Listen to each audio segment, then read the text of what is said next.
So, contracts and coffee. Are you on a coffee? What number of the day is it? Number three already. So it's been a long day.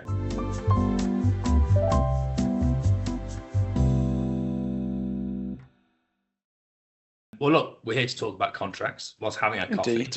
And I think in particular, you and I have spent a lot of time over the past, I'd say, almost 2 to 3 years now working with sports teams, sports leagues. Yeah, absolutely. It's always interesting with sports teams because they're always the fun projects to work on because, both you and I are sports fans and we understand a lot of how they work. But from a legal perspective, it's generally, I mean, you think of them as like big organizations and they are, but Mm, normally they're working with quite small legal teams that when they speak to us are fairly stretched. And a lot of their contracting processes have to be incredibly fast because I mean, you look, we just had the transfer window close in the UK, and the amount of deals that are done in such a small, concentrated period of time, that kind of culture pretty much exists across sports teams, and everything has to happen yeah. super quickly. That's a very good point. I think pace is of the essence, right? In terms of like speed, in some ways, they still need to generate revenue. They are still a profit-based entity. So I think the fact that speed is at the base of this sort of like quite corresponds into our work with sort of software companies and other sort of IT conglomerates too, where revenue is the main aim. And I think that's sort of a good segue to talk about how, from an AI perspective, and contract review and negotiation, that always seems when we first have these conversations with sports teams, the legal bottlenecks seem to come up time and time again. I think, as you alluded to earlier, the majority of sports teams, I even go as far as saying that all sports teams tend to have between 2 to 5 attorneys max. I know there's outliers, of course, but in my experience working, with the NBA teams and the NFL teams, and obviously back in the UK when I was dealing with the Premier League as such, there's literally a handful of attorneys doing work for everything and everyone and a multitude of use cases. What use cases have you seen land really well within sports in particular, from an AI perspective, that you're seeing take a charge? With sports teams, AI sometimes takes a bit of a backseat in our engagements with them in our implementations because you look at some of the processes they're doing manually, and for a sports team, one of the key kind of ways of generating revenue is sponsorship. And you look at these sponsorship agreements first and foremost, and a lot of them are still being filled in manually. You've got Word documents with huge amounts of variation in, and because of the amount of variation and the things that you can sponsor and the different benefits on offer for sponsors, they kind of sit between commercial and legal in sports organizations. So without really kind of any AI being in play from the start of an implementation, what you can start to do is dynamically build those agreements, whereby previously it might be somebody in commercial going, right, I need an agreement that is for this sponsor to do these billboards, to have this potential corporate partnership going forward, and legal will go off and draft the agreement. If you can change that to more of a self-service model, whether it's using AI or not, in order to help that drafting, where either the kind of business colleague can draft something on their own using a kind of controlled legal front door environment, or that they can produce a kind of a drafting request, which does a lot of the legal drafting for you, whether it's kind of pre-choosing clauses within an agreement or filling out commercial information, that can move you a huge, huge distance in terms of getting deals done quicker. And when we're looking at kind of deals from a sporting perspective, a lot of the time on the commercial side, you're looking at sponsorship. So the work we've done with a lot of sports teams actually starts in the non-AI space with self-service on sponsorship agreements. That's so true. And I think it leads well to the fact, people assume that AI solves all, right? In terms of people now want to say AI is going to, all my issues, all my headaches that I have at the beginning of the week are going to go away because of this AI that I'm investing in. Whereas actually, you're absolutely right. Just the element of self-service and generating a contract from a Word document and getting out to the other side is revenue generating. And if it's taking, for example, half an hour to 45 minutes per draft to actually get it done, if we can minimize that to a couple of minutes by integrating into their existing tech stack too, I think that essentially in a couple of weeks can breed success with little to no iteration of AI. I think which is a huge lesson for everyone, right? In terms of their AI sort of like mantra as the end goal, right? In terms of that is the absolute dream for everyone, but there's low hanging fruit essentially, which we can target first and don't have to include AI. But that's not me being anti-AI. some of the sports teams that I've worked with and still work with today have over 10 to 12,000 signed legacy agreements sat in SharePoint or an old legacy environment or G Drive.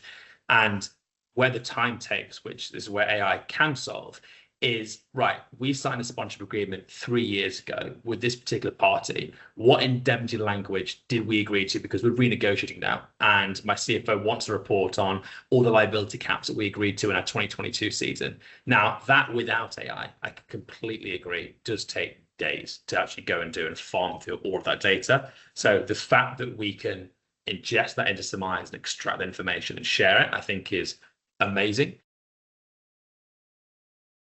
Because of how available the likes of these big LLMs have now become, just by typing into your browser ChatGPT and having a conversation, you can now upload files.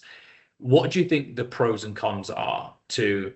You can still use ChatGPT and Claude and Anthropic for your legal AI use cases, but where do you think the sort of pros are for using a CLM that wraps all that into its actual solution against that? Like, what do you see the actual standoff to be? Yeah, it's a huge security. I wouldn't even say a security benefit, but you're mitigating huge security risks. I like to say, to be fair, the second implementation sprint will normally do will be a legacy contract migration, especially with sports teams. Like you say, there's tons of different sponsorship agreements, supplier agreements, lots of obligations that need tracking. Now, obviously, you could just upload all of those into ChatGPT, but you've got a couple of concerns there. Firstly, from a security perspective, you don't want to necessarily be sharing that level of personal data or anything confidential with a large language model. And then it's about kind of tracking obligations. Like, it's great to be told something once and gone, right, here is the information from these contracts, AI reading, a whole bunch of contracts for you and giving you a report. However, you need to store that somewhere. You need to have that as part of a workflow, as part of somebody's kind of day-to-day for monitoring and checking. And with a CLM like Summize, where we're extracting all of that data automatically, but also setting up notifications, you will have that kind of within your business ecosystem. Mm-hmm. So it's not AI when you're using kind of a standalone LLM is really good for kind of fire and forget responses, asking quick questions, getting quick answers in a lot of detail. However, if you want it to be part of your kind of day-to-day operational work, which is going to impact revenue because you're not going to be missing auto renewals, you're going to be picking up with sponsors that need to renew or change their contracts and change their terms and renegotiate a lot quicker than you would be if you were doing all these tasks ad hoc. If you've got that all within a central database and it's notifying you, it has huge amounts of impact on the business that you wouldn't necessarily have if you're using a standalone model. Because of the accessibility of AI and how it can be built into tools, within weeks. I think that's something which is probably quite interesting for sports teams to look at too, when every demo they're seeing, someone is trying to do something different with AI, whether it be on the repository side, whether it be, there's a big focus right now on contract review and playbook and AI redlining, which seems to be the big focus obviously right now. But I think something which we've tried to steer away from a little bit, I won't say steer away from, but sort of like double down on is our release of the agentic AI with ASCIA. I think that's something which I saw in conversation with an MBA team client of ours, and he said, hey, look, I spend hours, if not days, retrieving information from this one policy, from this one manual, and having to categorize that and package it and share it with relevant stakeholders across the business. And this was just in a fluid conversation as we were like speaking. It wasn't a particular requirement. But we actually thought, well, that's actually very applicable to every single sports team in the world, because there are elements of a policy or a manual or documentation that gets queried, that you have questions incoming from Slack or Teams or email from non-lawyers. This could be from the commercial team or sales or finance. So why don't we round up maybe talking about a bit of insight in terms of where we're taking the product from like agentic AI perspective, without naming names, of course. But why don't you, Jonny, leave us with a bit of a story about maybe one of your most proud moment so far working with a particular logo and what we actually achieved with them over a weekend. I've probably given you more than enough hints there. Yeah, of course. I mean, I'll address the point tool side of things first. I mean, obviously there's tons of point tools on the market, tons, and there always will be. Now AI is available. You can wrap it around all sorts of different pieces of technology. However, it's really important to look end to end at the life cycle and look at what different kind of queries and scenarios are happening that are contract adjacent. So if you're reviewing a contract and something has to happen, you have to check something. So the example you gave of NBA regulations, for example, the manuals that are associated with it.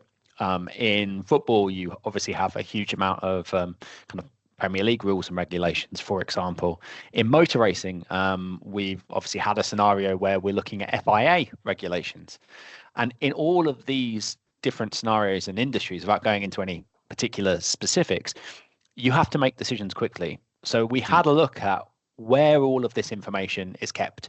And in pretty much most sporting industries, it's publicly available. It's published online. So whether it is race decisions that have happened in the past, whether it is kind of financial rules in football, ownership rules in the NBA, most of that is publicly available, and you have access to those documents, or the sports teams will have access to those documents. So we thought, what if we put them within an environment they're already using in Summize and give them the ability to be able to query them quickly in order to make quick decisions? Because we're already breaking down contracts into their composite parts and reporting on them in detail. So why not give them the ability to do that with non-contractual documents as well? So the ability just to be able to ask a question and get a detailed response back from different documents, whether it is a question about profit and sustainability in the Premier League, or whether it is a question, about what happened in this race, 2 years ago at this track. But it was a really interesting project for us because suddenly everything was time pressured. And what we could give to sports teams was the ability for anybody who's associated with that, whether it's a lawyer kind of advising the organization on the decision they need to make, or somebody within the actual sporting team kind of asking questions and working out how to proceed as part of whatever event has happened. But you can do that through an AI chatbot. And if you have it integrated into something that you're already using, like Summize as a CLM, you're in the right place to ask the right questions and get the answers straight away at the right time. Thank you for that really useful insight into the ASIA functionality that rolling out in sports teams. Thanks for that, Ollie. Great talking about all of the sports teams we work with the Summize, and I think there's some really useful use cases there, and it'll be really exciting to see various different sports teams adopt our solution over the next few months. Until next time, looking forward to another coffee.